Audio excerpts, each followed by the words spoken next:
Well, as you almost Sorry, heard, I was gonna laugh. as you almost heard there, that was Rick Mahorn telling you to listen to Fan2Fan Detroit, which is where you are right now. Keep listening. We have a sweet show for you today. The first 2 days of the NFL draft are over. It is me, your host, Andrew Norris, here with Double P producer Parker. What is going on, my guy? I'm hanging out, man. I'm sleepy. It's my bedtime, but I'm here grinding the tape for you, the people at home. You got to. I have come away today surprised, but in obviously, I think as all Lions fans are feeling right now, a really good way. They made some picks. Some guys slipped.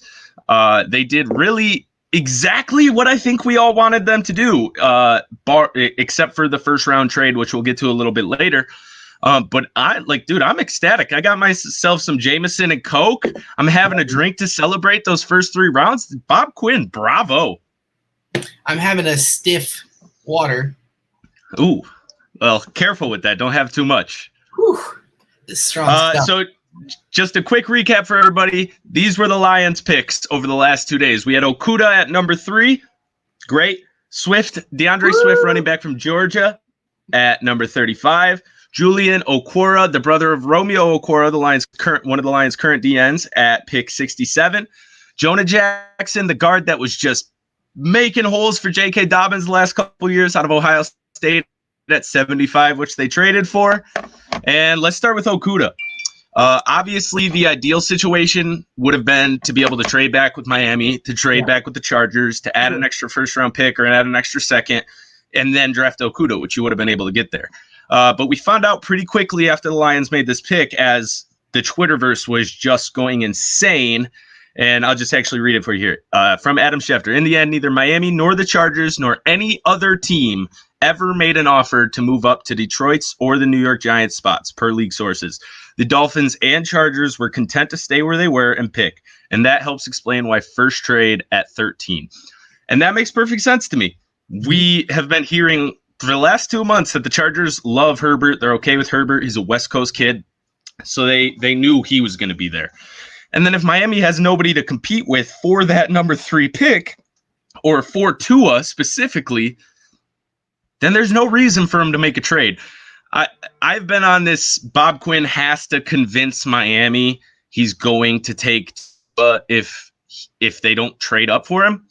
But realistically, that was damn near impossible. They know the Lions aren't moving on from Stafford. They know it's Quinn and Patricia's do it or get out year. And they stood pat. They called our bluff, and it worked. And we made the next best possible thing happen, which was to take Jeff Okudah at the number 3 pick. I feel like we should underline Bob Quinn in his post-draft press conference confirmed that nobody had given him an offer. There was this before the draft.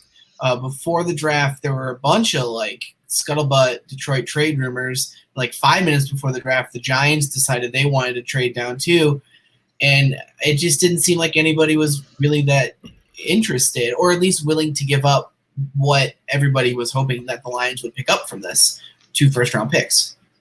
Yeah, and I got a little bit scared right as the pick was coming in, because I started reading a couple people saying that we were taking Brown at 3 if we couldn't find a trade.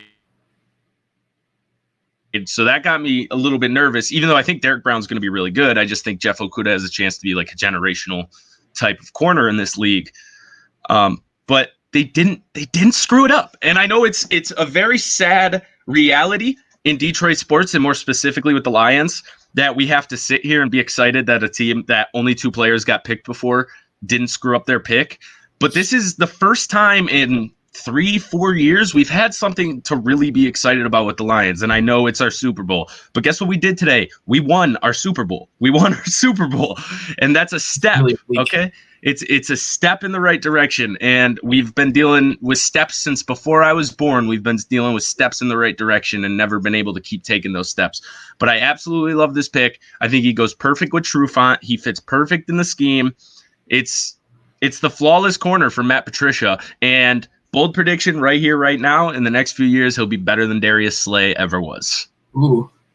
Well, hopefully he'll be quieter. I was watching a bunch of footage of Okudah, and he just seems like a really thoughtful kind of just sort of observing the world around him, cerebral kind of guy. And I really like him. They talked a lot about how good his interview was, and I never know if that means anything, but there was he kind of who's really good, and everybody knows he's gonna be really good. He kind of just has like that it factor when you hear him talk, or you even just see him sitting there on the couch. Like you can tell, like this is a guy who's ready to get to work. This is a guy who's like focused. He's not going to be doing all the sideline stuff, all the sideshow stuff. He's there to play football. He's there to be the best at his position. A. I give it an A. I give it like an A-, of course, or a B+. I mean, of course, it would have been something to pull something magical off, and I guess we don't really know one way or another if they could have made that happen or if they couldn't have. But we know that nobody was willing to give up a whole haul. So you make do with what you get the most talented player on the board. Exactly. And the only other route I could have even seen them going was Isaiah Simmons. And even then the fit isn't perfect like it is with Okura. So there we go. But I want to do something real quick. I want to show this one more time. I just want this etched in people's minds because I don't want to hear 2 years of, well, if the Lions had traded down, the Lions were unable to trade down. They wanted to trade down. It didn't happen. I don't want to hear about that shit anymore. When you're holding the number 3 pick, you really can't start calling teams. You can't be the one to call because once you start calling, the value of that pick gets cut in half. They were everything they could. I mean, so I'm going to give you 3 seconds to think about this, and then on 3, I want us both to answer at the same time. Okay. So I want to know what your worst first round pick was, and I bet you we say the same name. Okay, on 3. Okay. All right, 1, 2, 3. Justin Herbert. No. Henry Ruggs, that was sweet.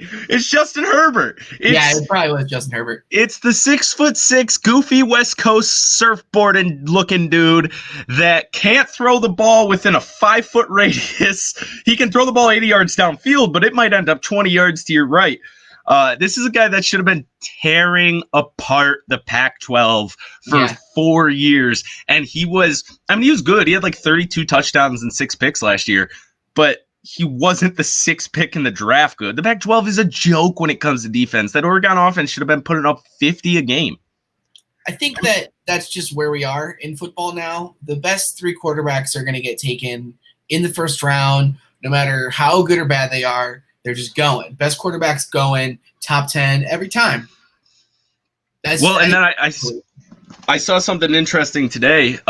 So over the last 4 years, there's only been 3 quarterbacks to go in the second round in all 4 of those drafts combined. It was Drew Lock, Christian Hackenberg, and somebody else who I can't remember. But you're either going in that first round or you're gonna start slipping and sliding.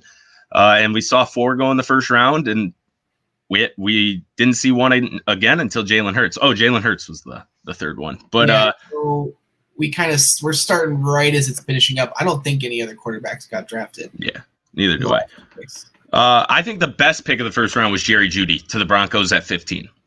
Wow. I like CeeDee Lamb to the Cowboys right after. That's a good one. Because I don't think anybody could have fathomed him falling that far to them. And then they still got a corner in the second round, like a good one too. Mm-hmm. Good draft for the Cowboys. I love Isaiah Simmons to the Cardinals. That's what good organizations do, man. I think that behind Jerry Jeudy, I think that's the next best pick of the first round. I mean, he kind of fell to him. They didn't really do anything to make it happen, but they just got a absolute, what I think is a bona fide star with the 8th pick in the draft. And that doesn't happen every day. You're normally running a lot of risk, and with a team this young, with this much time to grow like Arizona is, I really don't think you're running that much risk. I think you have time to groom him to make him into exactly what you want him to be. If he has to find one position to play, so be it. If you can play him all over the field and he's just the most versatile defender in the NFL, even better. But moving on. Oh, well, actually, I want to show this. I'm going to pull us off real quick. This is Cliff Kingsbury's draft pad. Fuck yeah, dude. Just absolutely flexing on everybody. There's the Winnebago. We got the IT guy. Just in case this show goes bad, he's sitting in the driveway right now. He went straight from Bob Quinn's house. He came right over here. Another pick that I thought was interesting, keeping it within the NFC North, was Jordan Love to the Packers. Now, obviously, back when the Packers drafted Aaron Rodgers, he fell to them, and they drafted him to back up for a couple years, and that worked out about as good as any quarterback ever drafted. And I think they're hoping for the exact same thing with this. I don't think this is a push Aaron Rodgers out the door move. I think this is, hey, you can be here as long as you want, but you can also be here, like, if you want to get out at 38, get out at 38. I think it's one of those picks. They want to groom their guy. They want to have him ready in 2023, 2024. And that's perfect. But I am terrified of him 4 or 5 years down the road in this division because I think he's a monster. I think that he's got a lot of upside, and I don't necessarily think that means he's going to be good. We've seen the Packers draft quarterbacks before, and it hasn't necessarily gone that well. They used their first round pick on him. I think no matter what Aaron Rodgers is going to say, we know enough about Aaron Rodgers to know they probably wasn't thrilled about it. And then they took a running back in the second round, and you kind of go, Not only did they take a running back, they took a pound the ball. They took a third down back. They took a backup running back who might get your third down carries. Let's not act like Aaron Jones can't run the ball up the middle. Yeah. But you had Aaron. So in the first 2 rounds, you took 2 backup players for your offense, and at quarterback, you have one of the greatest quarterbacks to ever play the game. And at running back, you have a guy who went for 1,000 yards with 16 touchdowns and 50 catches last year. He was like a top 5 running back in the league last year. People were talking about voting for Aaron Jones for MVP last year. He was absolutely unbelievable. And now you come take his backup who might take carries away from him. I get it. We've seen a couple Aaron Jones injuries in the past, but I don't think we've seen enough to concern you to the point where you go get a running back who's just has one purpose, and that is running straight into a line of people and seeing if he can get 4 yards. Maybe he was the best player on their draft board, man. Whatever. I think it takes away from the Jordan Love pick too. I think it makes the Jordan Love pick seem worse because if you got a backup quarterback and then you went and got an impact player in the second round, then good, that's perfect. But when you go backup, they haven't really improved their team at all so far. Nope. And they were really good last year. They went 13-3. They made a pretty solid playoff run, but it just feels like a missed opportunity for a team that may not have a whole lot of opportunities left with the core that they still have. Exactly. Even though they went 13-3 last year, let's not pretend like this window is any longer than the next 2, maybe 3 years. 2, maybe 3 years. And even I don't think that's us playing Aaron Rodgers off. I think that's the limits of. Yeah. I mean, we've already seen a regression from Aaron Rodgers over the last year. Not saying he wasn't a top 10 quarterback, but he wasn't Aaron Rodgers. Moving on to the second round, and I think this is where people started to get really excited for the Lions. Mm-hmm. We ended day 1 with all 3 of the top running backs still on the board because Kansas City decided to go with Clyde Edwards-Helaire from LSU, which just blows my mind. You have a chance to go get a shoe-in guy like Jonathan Taylor or DeAndre Swift, who is going to be at minimum or productive NFL running back. And you go and take a risk on a guy who it's not like he has amazing combine numbers. It's not like he has amazing production, but he was on a team that was really good. That's really the only thing I can think of is, okay, this guy won a championship last year. Let's bring him and have him be part of our championship pedigree. But it still blows my mind. So what that did, though, the Chiefs allowed the Lions to be up at 35 with the ability of taking one of 3 running backs, DeAndre Swift, Jonathan Taylor, or J.K. Dobbins. A lot of people, you included, would just take J.K. Dobbins right off there and it's down to 2. I'd have been fine with either one of these guys. I would have probably preferred Jonathan Taylor, but I'm not an NFL draft expert, and most of the NFL draft experts have DeAndre Swift as the number 1 running back on their board. So you're coming out of the first 35 picks with the number 1 corner and the number 1 running back. And that is how you build a team. That is, you could see the shift on Twitter too. It's kind of funny. You could see Lions fans who still were like, I didn't want Okuda. Why didn't we make a trade? I wanted Simmons. We needed a D lineman. Go get me Brown. You could see them kind of come around. Oh, Swift's there. Okay. And then buy right back in. I got a tweet here from Logan Lamarandier from Sports Illustrated. So these are the names of some of the top running backs in Georgia history. Herschel Walker, Terrell Davis, Todd Gurley, Nick Chubb, Sony Michel, and Noshawn Moreno. DeAndre Swift averaged more yards per carry at Georgia than any of those guys. He's a tank. He's the shiftiest running back in the draft. He can hit people too. I mean, he's 5'8", 215. He's not huge, but that low center of gravity, he can knock you on your ass. I absolutely love this pick. Him and Kerryon Johnson is one of the best 1-2 punches. I saw Matt Miller compare him to Alvin Kamara, which I thought was a little bit generous. But boy, if we could even get 80% of that out of the running back position, this offense is one of the top 6-7 offenses in the league. I suspect the offense is going to be incredible this year, even with him as a rookie, if they're healthy. Yeah, I mean, when he starts hitting a slump, you still have Kerryon Johnson. Let's not forget about him. That's a guy who can still, put up, even with Swift there, can still get you 10 carries, 5 catches a game. Yeah. There's going to be a ton of catches out of the backfield, and all you're doing is keeping Kerryon healthy. What you didn't want to do, and this is the one thing I saw that really, really irritated me, was everybody saying running back is a luxury pick for the Lions. That could not be further from the truth. We all love Bo Scarborough, right? We all got that little football crush on Bo Scarborough at the end of last season. Bo Scarborough was cut from 6 NFL teams for a reason. He wasn't this 200-yard-a-game rusher when he got here that people want to make him out to see. I would love to have Bo Scarborough as the number 3 running back next year. Yeah. But if you're competing for the playoffs, you cannot go into the season banking on that guy to be the second best running back on your team. And if Kerryon got hurt again, the best running back on your team. It's just not a formula for success at a position where we see guys go up and down so much. And this guy hasn't really produced at a high level ever. I mean, he produced at an okay level at the end of last year. I got to give credit where it's due, but he's never been this star back. He said cut from 6 different NFL teams before he finally got his chance here. How many running backs did the Chiefs use last year? Like 3 or 4, I think. Yeah, probably. Over the course of the year. How about the Patriots whenever they win a championship? 3 or 4. Yeah, every year. You got to have guys. You can't put that pounding on guys week in and week out. You can't. It's not 1990 where you're okay with a 4-year career out of your second-round running back as long as he goes for 1,500 yards all 4 of those years. You can't give a guy 300 carries a season anymore. It's just not feasible. It's not smart. You're trying to get the most out of these guys as you can for the longest period of time. And the best way to do that is to have 2 to 3 versatile running backs that can do a lot.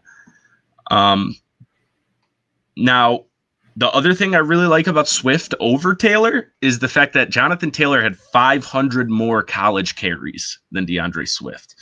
His body is a lot less banged up. He's got a lot fresher wheels on there, just brand new. They just tightened up the nuts and bolts on there, and he's rolling. He's rolling. Do you have any problems with this? Was there anybody else that you would have thought they could have gone with? Well, I mean, my position on running backs is well established, and it's that I think you can wait. But when you've got the number 1 running back on the board in the second round, or if that's who you have, I had Jonathan Taylor as my number 1 guy. I see it with DeAndre Swift, of course.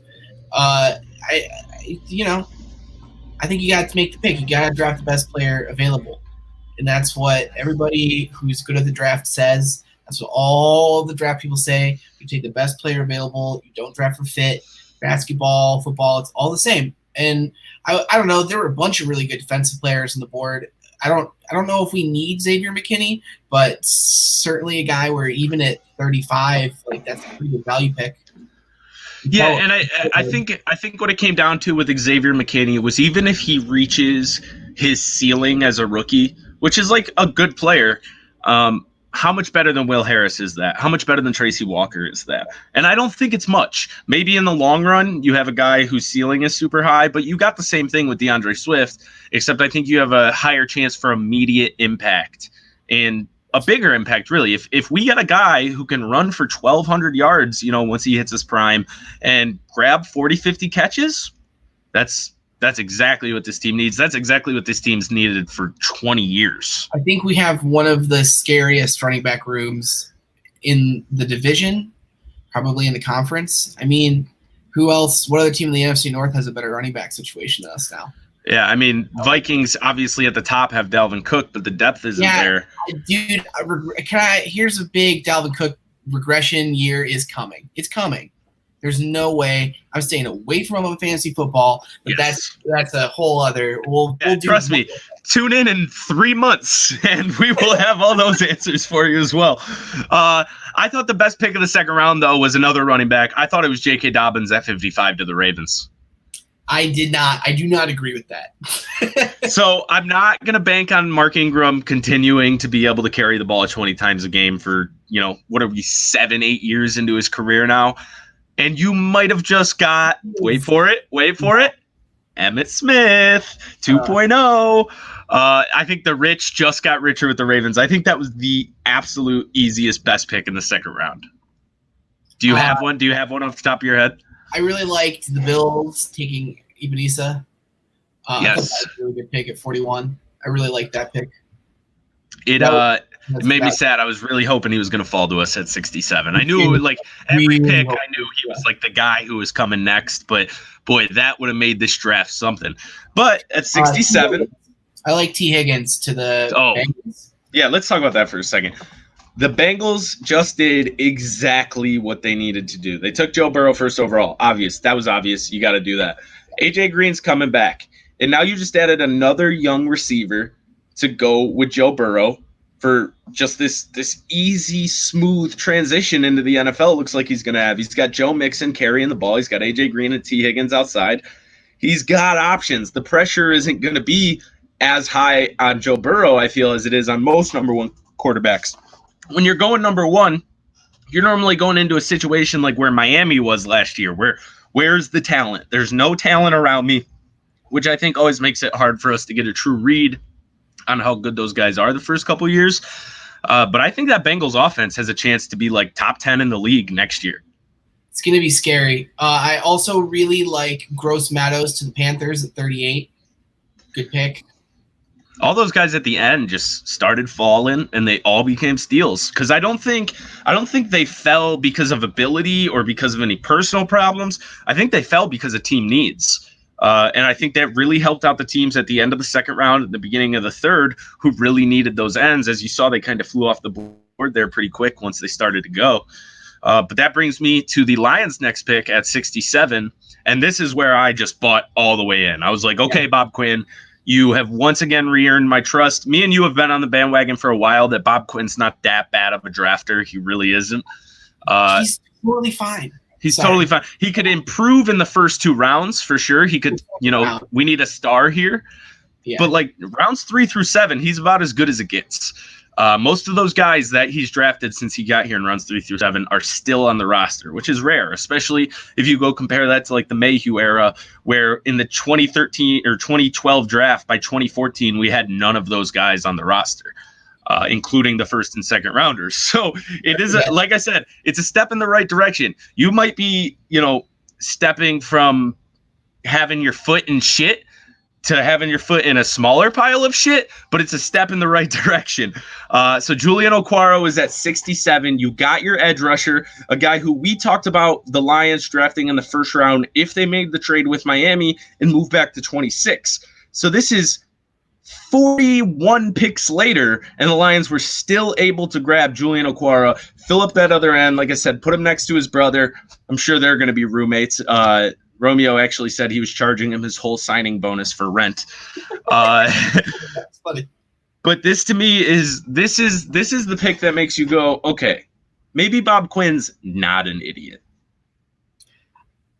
I agree. That's a first round draft pick that you pulled off in the third round. I mean, and I think what a lot of people are scared of when it comes to Quinn and Patricia in this instance is trying to be the smartest guy in the room.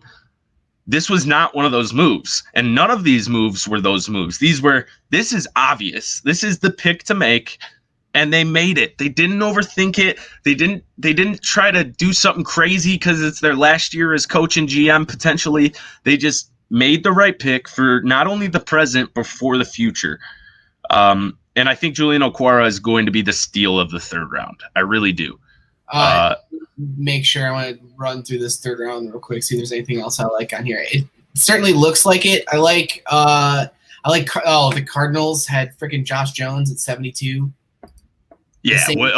That's 24. I mean, that's just fucking the Saints. Here we go again. Hitting every single draft pick all the time at an absurd rate.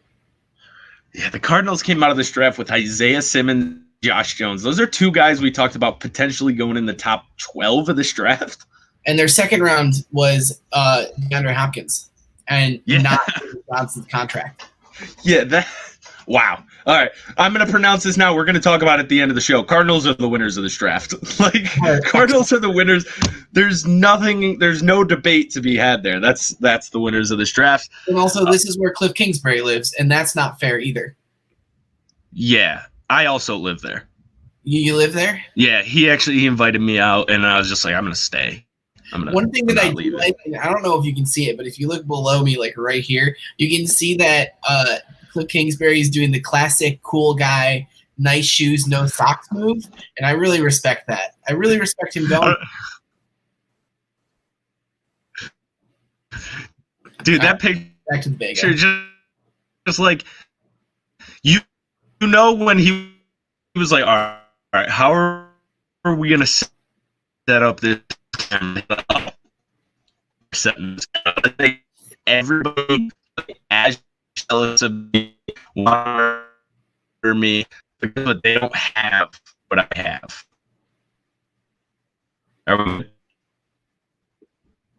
But I'm going to continue to be a really bad co-host here and just out of the Winnebago. Oh, he's back. He's back. Okay. Well, I was about to run up to the Winnebago real quick, but we're good. We've got him on speed dial, and if he doesn't come in, I'm killing his children. Yeah, I mean, really, you got to do what you got to do, Parker. I'm not here to stop you. The show must go on. I podcast until I die. But anyways, so yes, Julian Okura at 67, Cardinals winners of the draft. And then what the Lions did, they had the 85th pick, and they wanted to move up. They saw their guard. They saw their guy in Jonah Jackson from Ohio State. They took their 85th pick, number 149 and number 182, and traded up for the 75th pick and the 197th pick from the Colts. There you go. Field Yates got it right there. So you're not giving anything major up. You're losing one pick in the 5th round. Who cares? And you go get the last position of need you really needed to hit in this draft, which was interior offensive line. And I know I'm not going to pretend like I know a ton about Jonah Jackson, because I don't. I don't think anybody knows a ton about Jonah Jackson except for Ohio State fans. But what I do know is that this guy was parting holes like it was the Red Sea for Moses with J.K. Dobbins. I mean, J.K. Dobbins was running through holes that were my wingspan, which for a 5'9" guy, it's not crazy long. But it's big enough for J.K. Dobbins to fit through. So now you have him. And what I think a lot of people forget about is Bo Bushenwells. His last name's spelt all funky, who we got undrafted last year, who in training camp, every single person in the Lions organization was saying, we just got a star. We got an undrafted star. We did the Patriots way. We did it right. But he was hurt all year. Yeah. Now, normally when an undrafted guy, and if you want to know how we know this guy is actually going to be good, if an undrafted guy gets an injury that puts him on the IR, he's cut. He didn't play a single game last year, and he's still on this roster. He's still hanging out. He's still here. So I think it's going to be a fight between him and Jonah Jackson for that left guard spot. And this offensive line all of a sudden isn't looking that bad. It's really not, especially if Big V can produce. I think Big V is the X factor of that offensive line. But, man, the turning point of that O-line is going to be if Big V lives up to his contract or not. How many people are we going to turn away from this by sounding like Lions homers? I know we're not. I think we're being fair about this. No, I think, notoriously not a Lions homer. I'm a Lions homer. I try to hide it better and better every year. But I don't know if it's homerism as much as I'm a sucker. I fall, I'm just a sucker. I just like buy in. But in free agency, you covered your holes at corner, at D tackle. In the draft, you get another corner who could end up being a star in this league. You get a D end, you get a guard, and you get your running back of the future to go along with Kerryon Johnson, who, again, like I said, could be the best backup running back in the league. Am I crazy to be like really excited about next season right now? No, man. I think that the Packers, in my opinion, haven't gotten better. They're going to be the same. The Vikings, in my opinion, have gotten worse. The Bears drafted their 8th tight end with the 2nd round pick this year. So legitimately 10. They legitimately have 10 tight ends on their roster right now. Yeah. Like that's not for the people at home. That's not an exaggeration. They have 10 tight ends on their line in their roster. It's a 53-man roster. They have a 1970s mob movie, The Chicago 10, like on their roster. So here was a question I asked myself pretty early in the draft that I wanted to get your take on. If the Lions were picking 8 and Simmons fell to them, 8, right? Yeah, 8 is where the Cardinals picked. Would they have screwed that up? Would they have thought their way out of that, or would they have just taken Simmons? I think they would have taken Simmons. There was enough, like Matt Miller had a thing where it was like the Lions are going to take either Simmons or Derek Brown. I think that there was like some buzz that the Lions would have been okay with Simmons. I know, like, the night before the draft, I had my draft butterflies per usual, and I texted you, like, I think we should take Simmons. And honestly, at the end of the day, I'm kind of glad we didn't. You had that last-minute change of heart, like, no, I'm wrong, okay. Yeah, I've been inside for 2 months. My emotions are insane right now. I am so hormonal. And, I thought that Isaiah Simmons was the pick. And I think I was wrong. Okudah was a good pick. It's safe. Now, don't get me wrong. If we would have taken Isaiah Simmons at 3, I'd probably be almost as happy as I am right now. But I'd agree with you. I think Okudah was a little bit more the better pick. Simmons makes me nervous. There's just he's good at so many things, and you have to be able to mold a guy like that to be good at all those things. And my heart tells me Patricia would have taken him and been like, you are going to rush the quarterback. I'm not dropping you back in coverage. You're basically going to be a jack linebacker. And that would have, it would have been the worst. It would have been the worst thing for Isaiah Simmons, and it would have been the worst thing for us. Did you see Matt Nagy's draft room? It was cool. Dude, it looked like that scene in It's Always Sunny when Charlie is like, the picture where he's like this and he's got like the strings connecting shit in the background. It looked like a room from a guy who's trying to solve a 60-year-old cold case murder. Did you see John Gruden just had his draft board like up? Was it like a board, like a whiteboard? I didn't see that. Oh, dude. Has that guy does he know that it's not 1994? Does he have any idea? I think he leans into it. If anything, I genuinely think that Gruden was like, I'm going to put the fake whiteboard up and see if they bite. That's totally possible. Let's see. Oh, Buffalo. This year they got AJ Espinosa. Last year they got Ed Oliver. That could have been here. That could have definitely been here. So let me ask you, Espinosa and Oliver or Hawkinson and Okura? I think Ed Oliver is so good, and he was so good right away. And we don't know about how do you say it? Is it Epinesa or is it Epinesa? You know what? Epinesa. We were saying Epinesa. We were wrong. Apologies to everybody at home. I found out tonight it's Epinesa. It's 11:50 at night, and I'm going to say it however I damn well please.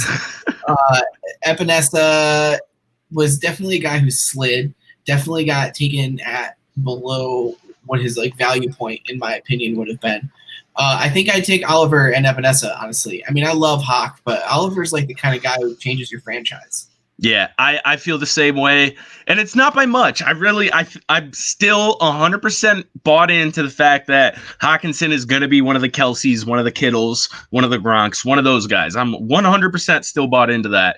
But if we were going into this next season with a hole at tight end and like a D tackle that has the chance to take like a Pro Bowl type leap this year, and a DN that can really make some moves, I'd be all bought in on that. But again, I'm happy with where we're at. You had James Joyce.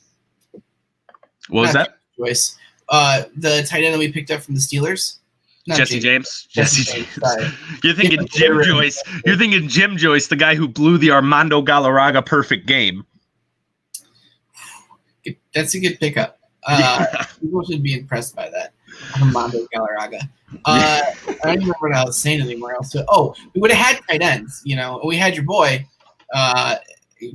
playing some third tight end minutes and some fourth tight end minutes. We would have been fine, I think, with Ed Oliver and him and Emmett Tillman. Yeah. All right, we're gonna wrap this up pretty quickly here. Like I said, I gotta say something really quick. I gotta do some complaining. Complain, man. I want to hear it. I know that you were like with your buddies in like a Zoom chat for the draft, and that's fucking real nice for you.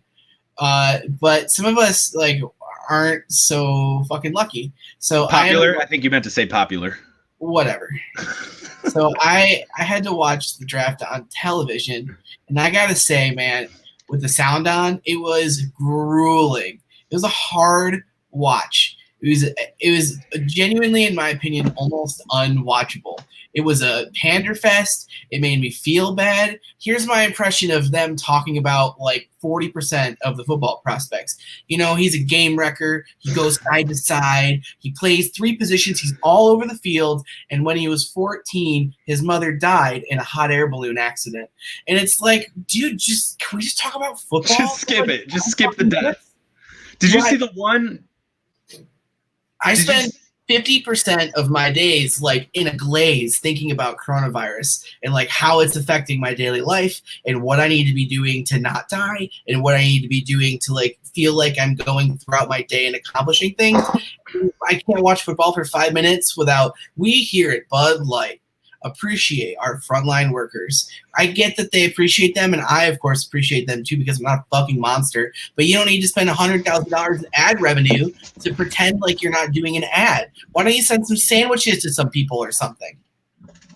That's that last point. How much do you think an ad for the NFL draft costs? It's got to be. The Nielsen ratings are off the charts, especially right now. They're 3 million viewers higher than they've ever been before in the first round. It's one of those things where it's like, okay, but what are you really helping by making this commercial? We're all thankful. Asshole. Yeah, we're all thankful. I'm not buying your product because you put a couple nurses in a commercial and tried to make me feel bad. Like, again, we appreciate them. We thank them. Did you see the one? A salamander, dude. He's standing, he's sitting in his chair. He goes to his chair at one point after the second round or the third round and goes, I feel more comfortable over here in my chair. He's a robot. He's as uncomfortable as any person I've ever seen sit in a chair. Every time he turned around to that screen and started talking to people, you could tell it took him like 3 tries before those people were like, fucking Goodell's talking. He's like, boomy, boomy, boomy. And they're like, it's not as fun this way. We actually hate you. He's like taunting him. He's like holding the envelope up in front of the Zoom chat. He's a sociopath. Like he's a sociopath. He is like a lizard person. So last thing before we get out of here, is there anything specific you're looking for the Lions to do in rounds 4 through 7? I want to see another lineman, and I want to see. I actually think it'd be interesting to see them take a chance on the quarterback. I do too. If Eason or Fromm is there in the 5th round, I think that would be something you really got to think about. It's going to be hard for them to fall a full another round. It'd be kind of cool from one Georgia quarterback to the other with Fromm. That would be cool. And you're really getting polar opposites between Fromm and Stafford, where Fromm is more like the Alex Smith type of guy, the game manager, whereas Stafford is... the slinger. But, like, I think Fromm's ceiling is like KC Alex Smith, not like first 3 years in San Francisco. But the one thing I think people are forgetting about, and the move we have to make, and this is going to be the most exciting thing you hear on this podcast, we got to get a punter at some point. Yeah. We have to get a punter. Sam Martin is gone. There's a hole. You can't go into the season without a punter. if you ask me who the hell is left in the free agent market for punters, I'm going to make up names because I don't know.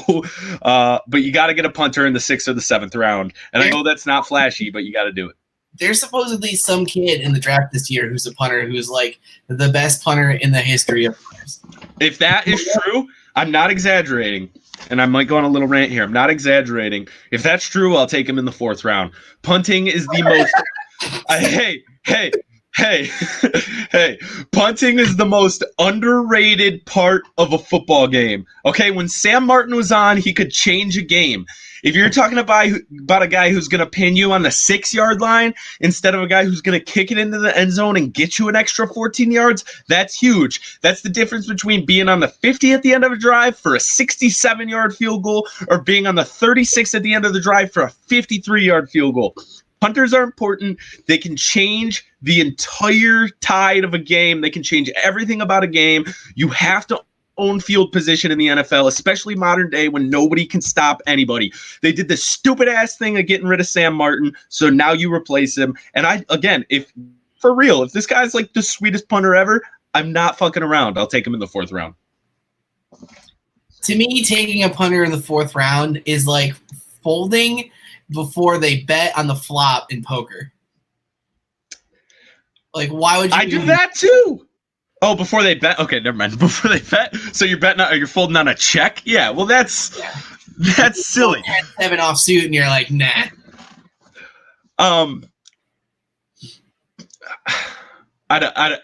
I love punters, okay? And It might just be because of Madden, but I love punters. And Sam Martin should still be a Detroit Lion. I don't care if it would have cost us $5 million a year. You don't know if what? Is Steve a punter? No. Yeah, I don't know if I can name 3 punters. Yeah, dude, you can't. I can't either. Like during week 8 of the NFL season, I could name you 6 punters. Right now, I can't name you a single punter.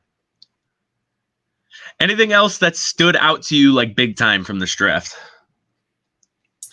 That Bill Belichick, here's another TV viewing thing that I thought was the craziest batshit thing.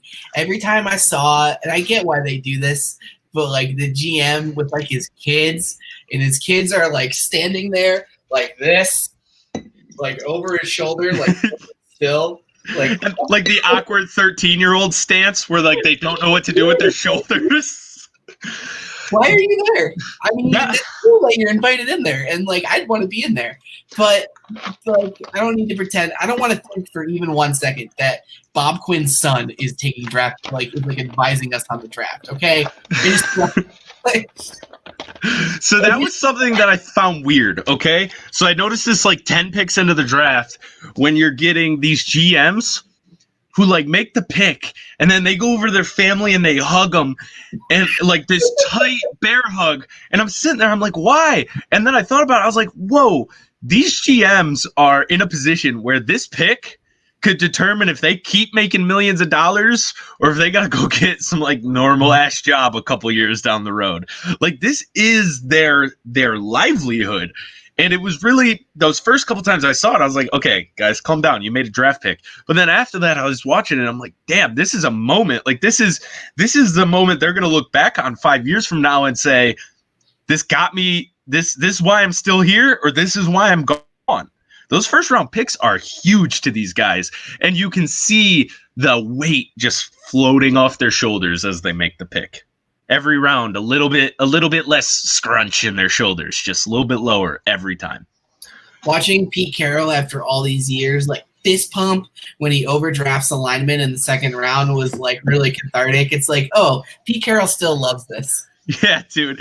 Pete Carroll hasn't made a good draft pick since 2017 outside of DK Metcalf, and he's just yeah! Yeah, well, it's funny with DK Metcalf that he fell. It's do you want the most athletic guy in the draft? No, he has a bad 3-cone drill. Yeah.